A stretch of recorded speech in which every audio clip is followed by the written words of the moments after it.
Dalam video kali ini, kita akan belajar bagaimana sih cara membuat tabel kode bantu untuk piutang dan utang menggunakan spreadsheet. Nah, kode bantu ini itu sangat penting dalam pencatatan akuntansi karena berfungsi sebagai buku besar pembantu yang mencatat saldo dari setiap customer dan supplier. Oke, mungkin langsung saja kita ke Excel-nya nih. Nah, langkah pertama yang perlu kita lakukan adalah membuat sheet baru, lalu merename-nya menjadi nama kode bantu. Nah, selanjutnya kita buat kolom yang berisi informasi utama seperti nama perusahaan. Untuk nama perusahaan kita yaitu, ya benar, UD Junior.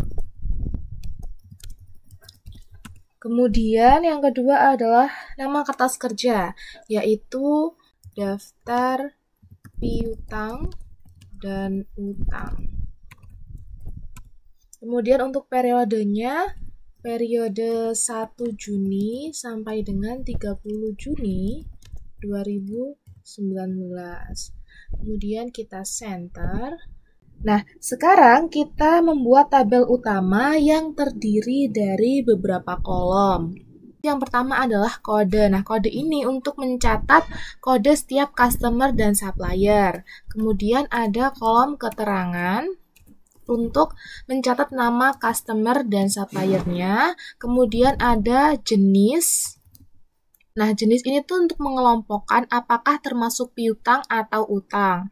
Kemudian, sebelahnya tuh ada yang namanya saldo awal. Untuk mencatat saldo awal utang piutang. Kemudian ada kolom penambahan. Untuk mencatat penambahan utang ataupun piutang. Kemudian ada kolom pengurangan. Untuk mencatat pengurangan utang atau piutang, dan yang terakhir adalah saldo akhir untuk mencatat saldo akhir setelah adanya transaksi. Oke, ini kita merge across dulu.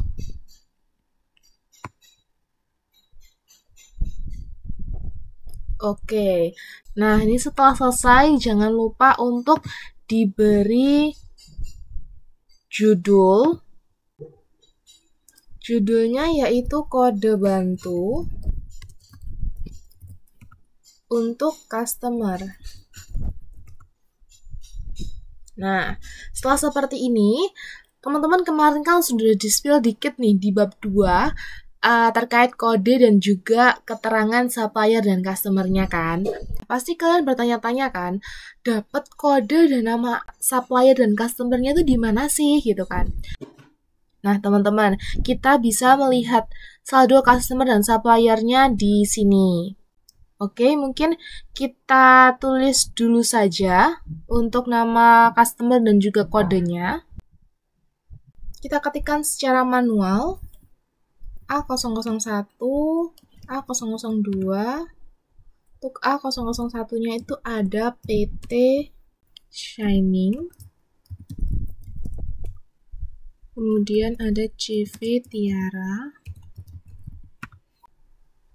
Nah, kita buat juga untuk bagian supplier, kita renggangkan dikit mungkin di sini. Nah, supplier. Untuk supplier pertama yaitu D001 dengan nama PT Semen Gresik. Kemudian D002 dengan nama PT Huben.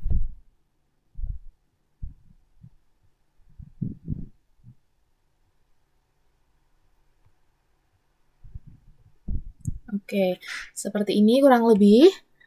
Kemudian kita tambahkan lagi untuk nama customer itu ada di kode A003 Tuan Kiki. Kemudian ada A004 A005 dengan nama Tuan Kadir, dan ini adalah Tuan Henry. Sama seperti tadi, untuk supply-nya juga kita tambahkan D003, D004. Untuk namanya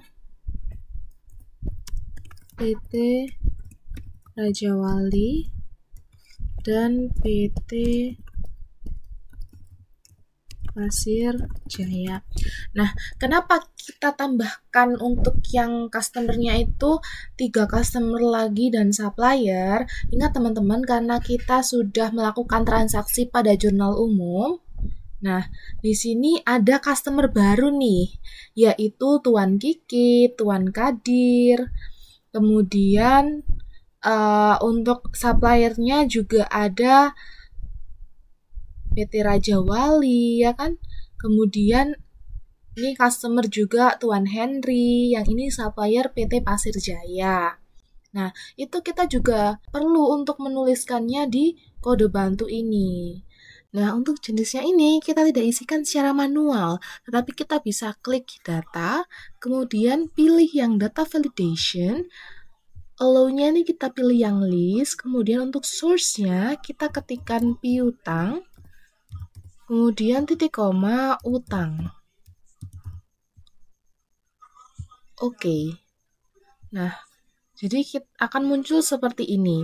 Kemudian kita kopikan ke bawah. Ini juga. Nah, setelah drop-down-nya ini sudah ada, maka kita bisa pilihkan apakah PT Shining CV Tiara ini termasuk piutang ataukah utang. Nah, kalau di customer itu berarti apa, teman-teman? Iya, piutang.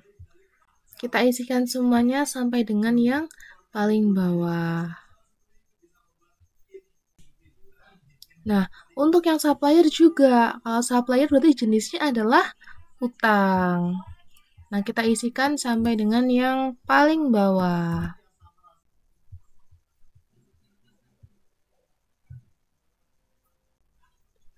Nah, ini untuk saldo awalnya. Untuk PT Shining saldo awalnya adalah 17 juta. Kemudian 13 juta untuk CV Tiara.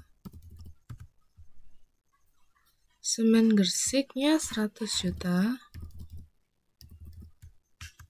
Ini 50. Nah, kemudian untuk kolom penambahannya itu tidak kita isikan secara manual, tetapi kita bisa memakai rumus if, kemudian kita klik yang range D8 ini, kemudian sama dengan, karena kita ingin melihat piutangnya, maka kita klik piutang, sum if. Nah, di jurnal umum kemarin kan kita sudah mendefine semua range-nya ya, jadi kita tinggal memanggilnya saja dengan mengetiknya, yaitu JUKB ini. Kemudian kita klikkan untuk kodenya ini, kita panggil lagi JU debit, tutup kurung, kita ketikkan sum if JUKB, titik koma, klikkan untuk kodenya lagi, kemudian JU kredit, tutup kurung 2 kali dan enter. Nah, ini kita bisa kopikan dengan sampai ke bawah. Nah, jadinya seperti ini teman-teman.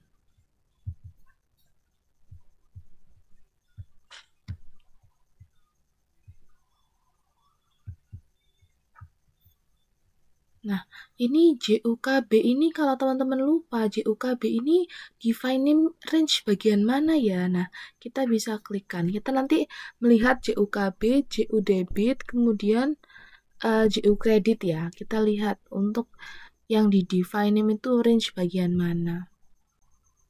Nih, kalian bisa klik JUKB, kita klik. Nah, berarti JUKB itu seluruh yang di blok tadi. Kemudian kita ingin tahu nih JU debit. Nah, JU debit itu di sini. Ini JU kredit. Nah, lakukan hal yang sama pada kolom penambahan supplier. Nah, untuk rumusnya itu masih sama. If, kemudian kita sesuaikan saja. Untuk jenisnya ini kan berada di D17.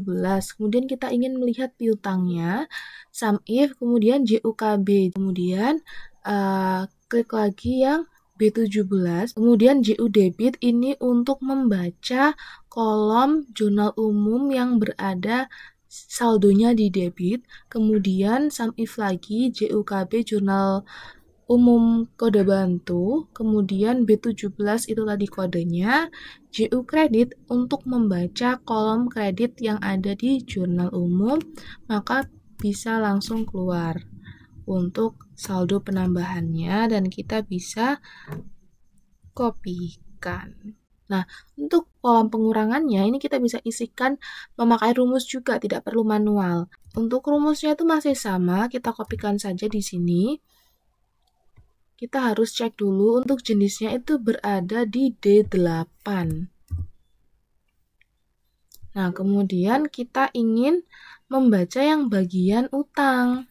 Karena di pengurangan ini, kita tuh membacanya untuk utangnya. Karena kan kalau ini piutang ditambahkan piutang, kemudian dikurangi utang. Nah, kalau yang bagian supplier bawah ini, dia itu utang, kemudian ditambah piutang, dikurangi utangnya. Utang yang sudah kita bayar itu berapa, gitu kan. Nah, maka kita mencari sekarang adalah utangnya. Untuk mengetahui saldo akhirnya, sebenarnya customer kita tuh punya piutang berapa dan kita punya utang ke supplier kita itu berapa. Kemudian udah kita sesuaikan utang, sum if, JUKB tetap. Nah, untuk ininya kita sesuaikan bukan C8 tetapi B8 karena kodenya ini berada pada range B. Kemudian masih sama JU debit, sum if ini juga diganti. B8 kemudian JU kredit enter. Untuk pengurangan yang ada di supplier juga sama. Untuk rumusnya kita bisa kopikan kemudian sesuaikan. Ini apakah sudah selesai? Kita cek dulu. Ini D17 itu yang ini, kemudian utang, kita ingin membaca utangnya. JUKB B17 adalah kode untuk yang ini. Nah, ini sudah sesuai, maka kita enterkan saja. Kita bisa mengcopy atau drag ke bawah. Nah, maka sudah terisikan untuk saldo pengurangannya. Nah, untuk bagian kolom saldo akhirnya, kita bisa memakai rumus saldo awal ini ditambah dengan saldo penambahan piutang dikurangi dengan utang. Nah, maka akan muncul untuk saldo akhirnya dan kita bisa kopikan ke bawah. Nah, untuk saldo akhirnya, untuk supplier ini kita bisa kopikan rumusnya dari yang atas karena masih sama. Nah, seperti ini. Setelah selesai, kita bisa menjumlahkan untuk nominal saldo awal, penambahan, pengurangan, dan saldo akhirnya. Dengan klikkan rumus sum, pilih range yang ingin dijumlahkan, kemudian enter. Nah, untuk yang sebelah-sebelahnya ini, kita tidak perlu menuliskan ulang rumus sumnya, tetapi kita bisa memakai CTRL-R. CTRL-R, CTRL-R. Nah, maka akan muncul seperti ini. Kita CTRL-R saja. Nah, maka akan muncul totalnya di bawah. Kemudian agar lebih rapih, kita bisa memberikan borders, all borders. Nah, seperti ini. Kemudian ini di merge and center kita tuliskan total. Sama seperti ini. Total. Nah, setelah seperti ini, jangan lupa untuk mendefine name setiap range-nya agar nanti ke depannya kita mudah untuk memanggil range-range yang sudah kita define name. Nah, pada kolom range B ini kita klik, kemudian nih kita isikan untuk define name-nya itu kode bantu. Kemudian untuk kolom C, ini kita isikan dengan define name KB. Nama, enter. Kemudian yang D kita tuliskan define name-nya KB. Jenis, enter. Nah, untuk yang E, kita define name dengan KBSA. Selesai. Nah, sekarang kita sudah berhasil membuat tabel kode bantu untuk daftar piutang dan utang dengan menggunakan spreadsheet. Terima kasih teman-teman sudah menyimak hingga akhir. Sampai jumpa di video berikutnya.